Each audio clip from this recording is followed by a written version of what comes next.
Before we begin, subscribe now because the wrong bedtime drink could be quietly pushing your blood pressure higher tonight. And that's where things started going wrong, because what feels soothing at bedtime is not always friendly to blood pressure. Alcohol may make you feel drowsy at first, but it can disrupt sleep quality, raise blood pressure over time, and turn one glass into a nightly habit your heart pays for. Sugary drinks can push blood sugar upward, add calories, and contribute to weight gain, which only makes blood pressure harder to control. And even drinks people assume are safe because they're just tea or just coffee can still carry caffeine late into the evening, which can stimulate the nervous system when the body is supposed to be powering down.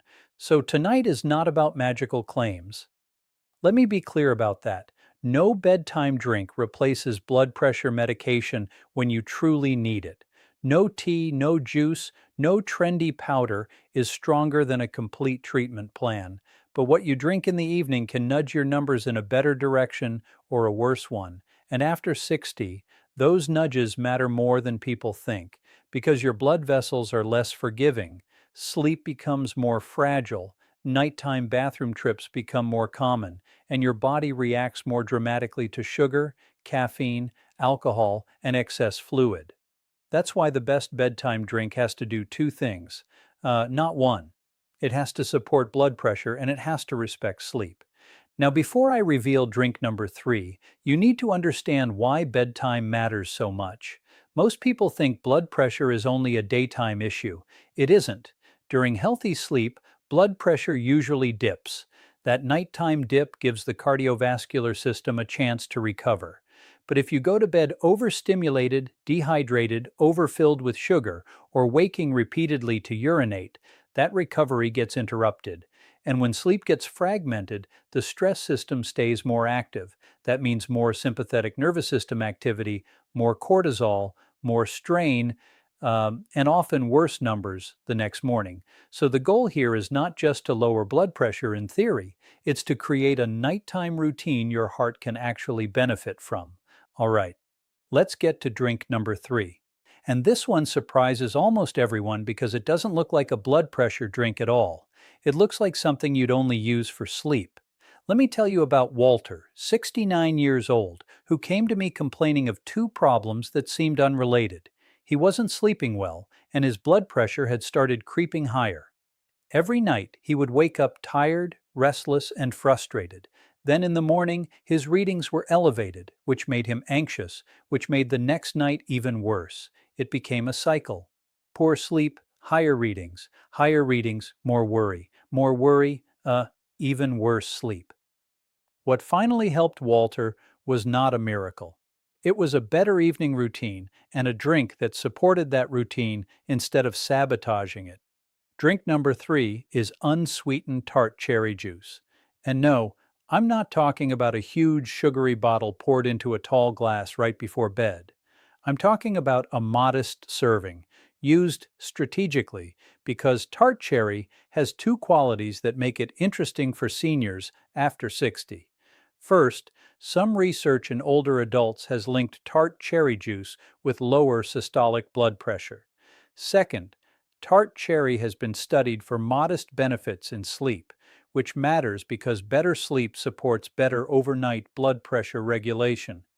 That combination, is what earns it a place on this list. Here's why tart cherry gets my attention. In research involving older adults, tart cherry juice has been associated with improvements in systolic blood pressure and cholesterol markers. And in another study involving older adults with insomnia, tart cherry showed modest benefits for sleep, especially by reducing the amount of time people spent awake after first falling asleep. That matters enormously after 60, because if a drink slightly supports blood vessel health and also helps you stay asleep instead of popping awake 3 or 4 times a night, it's helping from two directions at once.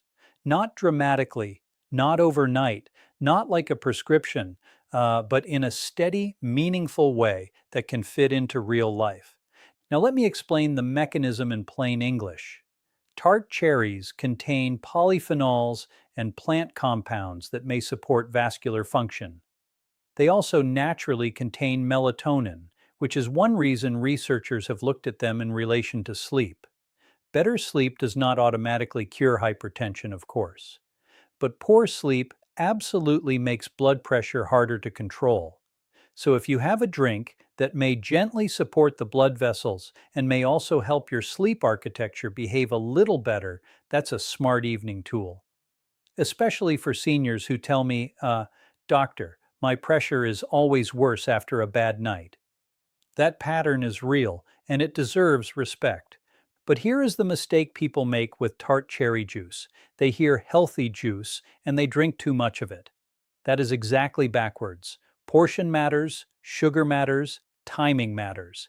If you're going to use tart cherry juice, I'd rather see a small serving in the evening, about 1 to 2 hours before bed, not a giant glass at 10:30 when you're about to lie down.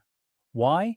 Because too much liquid too close to bedtime can set you up for nocturia, waking up to urinate at night, and that broken sleep can cancel out the whole benefit. So the right use is modest, earlier, and not piled on top of a lot of other fluids. And I need to give you the caution here because this is where seniors get into trouble. If you have diabetes, prediabetes, or elevated triglycerides, tart cherry juice is not something to drink carelessly. Even better options can still bring sugar and calories. So if this is your choice, look for unsweetened versions, keep the portion controlled, and talk to your doctor or dietitian if blood sugar is one of your struggles. A useful drink becomes an unhelpful one the moment it starts working against your glucose control. And if you know you're very sensitive to nighttime urination, then this may be an earlier evening drink rather than a true right before bed drink. So tart cherry is number 3. Helpful, promising, especially if sleep is part of the blood pressure problem. But drink number 2 is stronger when it comes to the blood vessel story. Stronger, faster acting in some people, and far more dramatic when used correctly.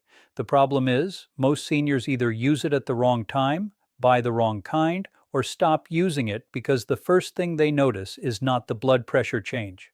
It's the color.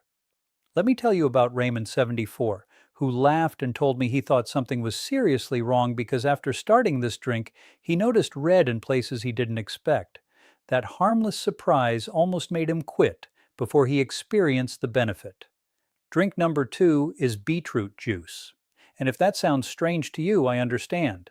Most people do not hear bedtime drink and think of beets.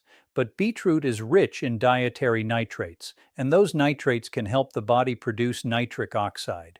Nitric oxide helps blood vessels relax and widen, which can reduce the pressure needed to move blood through them. That is why beetroot juice has been studied so much in relation to blood pressure. And here's the part that's especially important for seniors. As we age, the body's nitric oxide pathway becomes less efficient, so something that supports that pathway becomes more relevant after 60, not less. In studies involving older adults, beetroot juice has shown blood pressure benefits that are hard to ignore. In one pilot study of healthy older adults, beetroot juice was associated with reductions in systolic and diastolic blood pressure after 2 weeks. More recently, researchers looking specifically at older adults found that nitrate-rich beetroot juice lowered blood pressure in the older group and seemed to do so through changes in the oral microbiome, the bacteria in the mouth that help convert dietary nitrate into usable nitric oxide. Think about that for a moment. The mouth, the blood vessels, the nightly routine, all connected. That is why a drink can matter more than people assume when it works through a real physiologic pathway. Now let me translate that into practical terms. When you drink beetroot juice, the nitrate doesn't simply drop your blood pressure like a pill. Your body has to convert it step by step, and your mouth bacteria play a role in that process.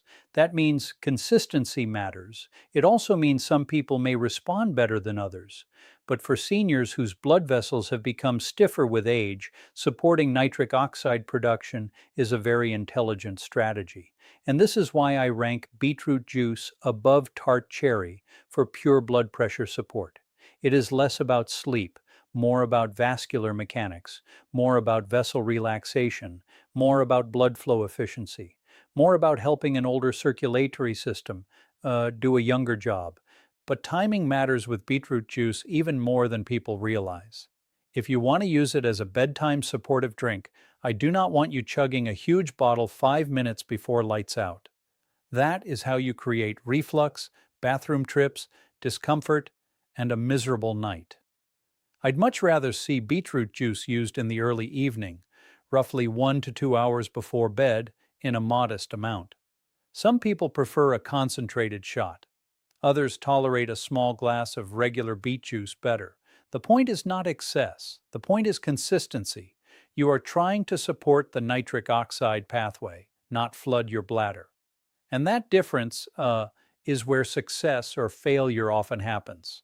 Now here come the warnings, because beetroot juice is helpful, but it is not for mindless use. First, yes, it can turn urine or stool reddish. That can be alarming if you're not expecting it, but it is often harmless. Second, if your blood pressure is already running low, if you get dizzy easily, or if you're on several blood pressure medications, you need to be careful. A drink that supports lower pressure may be too much in the wrong person. Third, many commercial beet drinks contain added sugar or are mixed with fruit juices that change the whole equation. Read labels. And finally, if you are someone who already struggles with nighttime urination, keep the serving small and earlier. So now we've covered tart cherry and beetroot. Helpful, evidence-based, useful when chosen carefully. But neither one is my number one bedtime drink for seniors after 60, because the best combination of blood pressure support, evening friendliness, and simplicity belongs to something far less trendy, far less expensive, and far more powerful than people expect. It is caffeine-free, it is soothing, it has been studied repeatedly. And most seniors who finally start using it say the same thing to me. Doctor, I can't believe it was this simple. Let me tell you about Gloria, because her story explains why I put this drink at the top. Gloria was 71, retired, sharp as a tack, and exhausted by how complicated health advice had become. Every week someone told her about a new powder, a new supplement, a new internet trick, a new miracle. She was done with gimmicks. All she wanted was something safe, realistic, and easy to keep doing. Her evening habit used to be sweet tea, then later herbal blends with vague labels and a lot of promises. When we simplified her routine, the drink that stayed was the one she'd barely paid attention to for years: hibiscus tea, plain, unsweetened hibiscus tea. And over time, with better consistency, better sleep habits, and less evening sugar, her reading started moving in the right direction. Drink number one is hibiscus tea.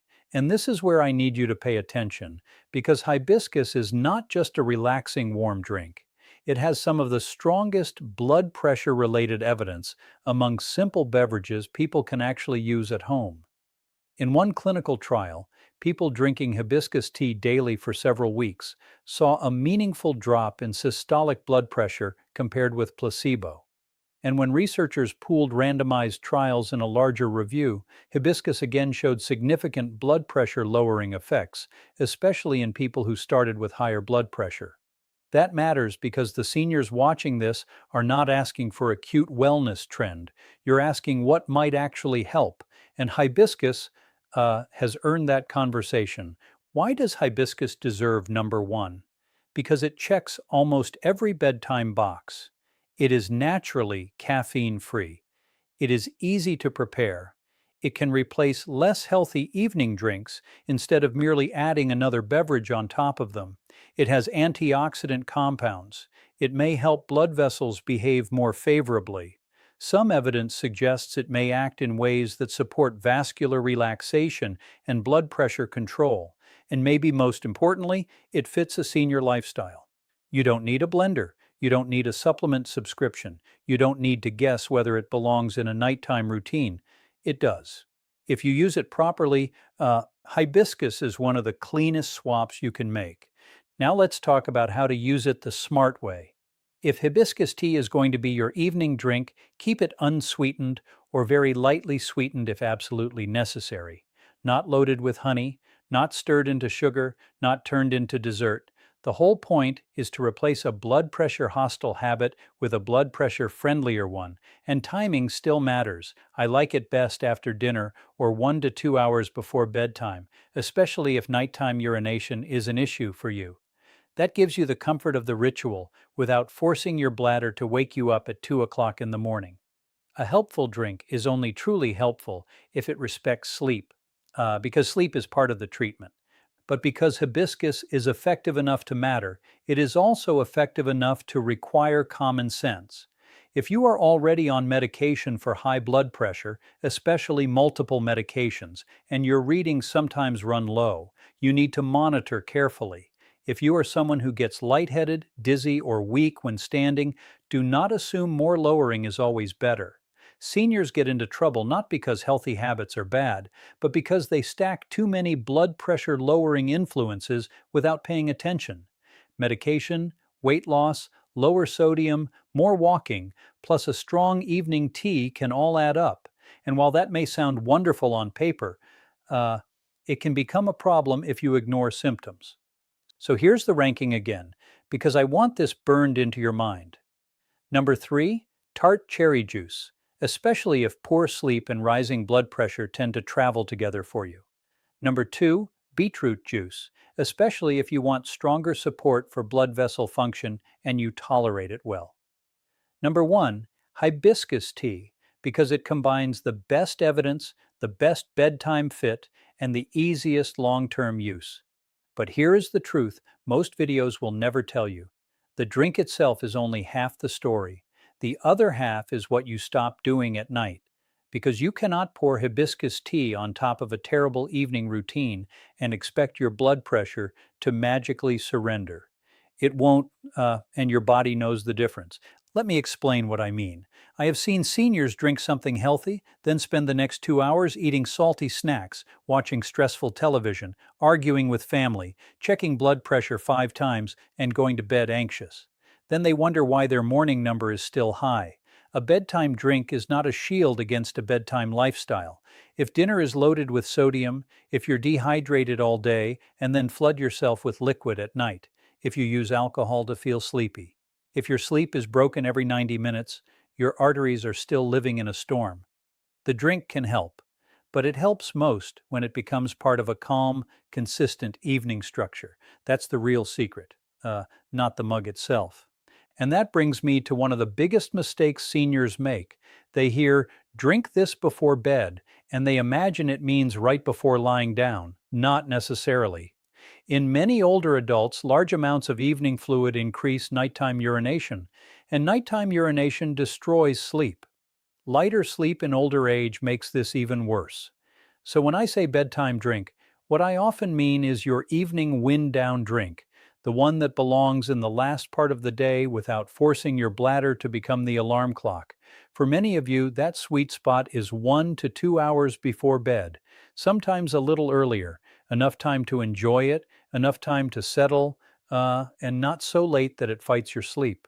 Now let's talk about the drinks that should not be on your nightstand if blood pressure is the goal.